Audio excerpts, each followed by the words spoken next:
Hey there. Ever look at your paycheck, see that big number at the top, and then look at what actually hits your bank account and wonder, what happened? Well, that gap isn't just a mystery. It's one of the most important ideas in both your personal finances and the entire economy. Today, we're going to clear it all up. So let's start with the big question. Is that top line number on your paycheck the best way to measure your financial power? The quick answer, nope. But the real answer is way more interesting, and it tells a story not just about our own wallets, but about the health of the whole economy. All right, here's our game plan. We'll start with the big picture. Then we'll break down what personal income really means. We'll look at the after-tax reality, see how your wallet drives the economy, put it all together in a simple formula, and finally, put everything in context. Let's dive in. We're going to do this consultant style, which means we're giving you the answer right up front. The single most important thing to get is the difference between what you earn and what you can actually spend. And here it is. This is the core idea. Disposable personal income, or DPI, is what's really in the tank. It's the money you have left to spend, to save, or to invest. This is your true financial reality, and our goal is to unpack exactly how we get from that big headline number down to this one. So to really understand the difference, we have to start at the beginning, right? With personal income. What exactly is in that number? The official definition is, well, it's huge. Personal income is the total income received by everyone in a country. Every single person, every household. It's the sum of everything earned before a single penny is taken out for income tax. It's a massive all-in number. And when I say all-in, I mean it. It's not just your salary and bonus. It also includes things like dividends from stocks, rent you might collect from a property, profits from a business. It's a complete picture of all the money flowing to people before taxes hit. You know, the easiest way to think about this is to just look at your own pay stub. Personal income is like your gross pay, that number at the very top. It's the starting point, the potential, the 100% figure before the subtractions begin. It's important, for sure, but it's not the number you can actually use to pay your bills. Okay, so we've got our big gross number.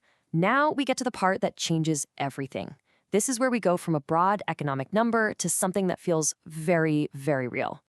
This chart just lays it all out perfectly. On the left, you've got personal income.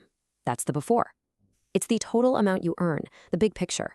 On the right, you have disposable income. That's the after. That's your personal reality, the amount you can actually do something with. And the bridge between them? Taxes. So let's make it official. Disposable personal income, DPI, is what's left after all those income taxes are paid. This is basically the take-home pay for an entire country, and it's the number economists look at to see how much spending power people really have. And why is this the number that really matters? Because you don't pay your rent with your gross income, right? You don't buy groceries with pre-tax dollars. Every single financial choice you make, from grabbing a coffee to saving for retirement, is made with your disposable income. This is the number that fuels your life. Okay, so we get it for ourselves. But now, let's zoom out. Because that difference between what you earn and what you can spend, it doesn't just matter to you. It's one of the most critical drivers of the entire national economy. This little chart shows you the whole chain reaction. You start with that big bar, personal income. Then taxes take a bite, and it shrinks down to the second bar, disposable income.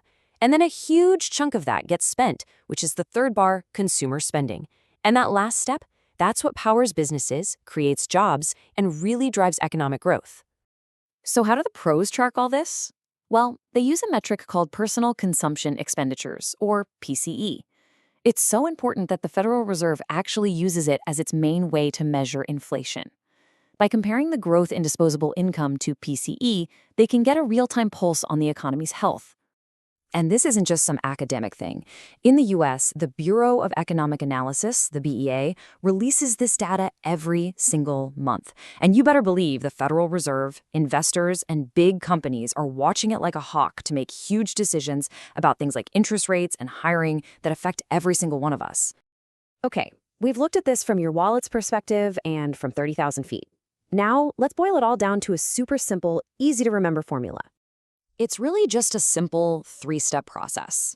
Step one, you add up all your income, your job, your investments, all of it. That's your personal income. Step two, the big one. You subtract all your personal income taxes. And step three, what's left over? That's it. That's your disposable income. That's your true financial power. All right, one final point to make sure we're all experts here. We need to clear up a common mix-up. People sometimes confuse personal income with something called gross national income. They sound similar, but they're fundamentally different. Let's make sure we know the difference. The distinction is pretty simple when you break it down. Personal income is all about the financial health of the households inside a country. Gross national income, or GNI, is about the total economic output of a nation's residents and businesses, no matter where they are in the world. So think of it as household power versus national output. So we end up right back where we started, but with a much clearer picture. That gap between personal income, our potential, and disposable income, our reality, that's where so much happens.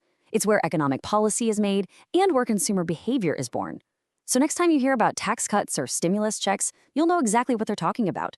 They're trying to change the size of that gap to get the engine of our economy running. Thanks for joining me for this breakdown.